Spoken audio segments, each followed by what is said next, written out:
And a shocking human smuggling case is under investigation now in McClain County. An Oklahoma man discovered what he says were dozens of people in the back of a semi-trailer Monday night. We're learning more about what really happened that night. News 9's Augusta McDonald has this report. I've spent the past 3 days working to nail down the facts of what happened Monday night in Wayne.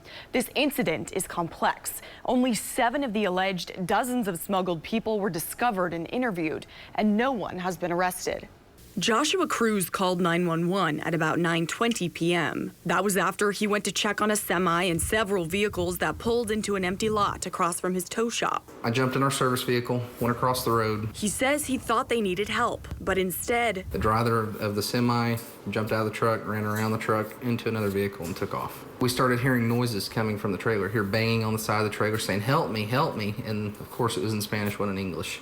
We run to the back, open the trailer, and lo and behold, there's a trailer full of people. Cruz and some of his staff speak Spanish. A lot of the details about what happened hinge on Cruz's firsthand account of what he saw and what he says the smuggled people told him. Cruz says his staff hid dozens of people behind the shop.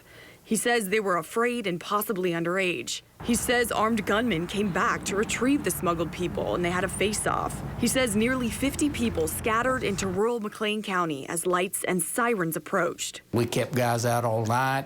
That next morning, we located a couple individuals south. Then we found 2, I think, in the town of Wayne. But a first responder on the scene that night who wants to remain anonymous told me that opportunities were missed and that local responders did not have adequate support to handle a bizarre situation. Possible suspects involved now are likely long gone. A lot of time was lost, and we will never be able to interrogate them to figure out what their intentions were.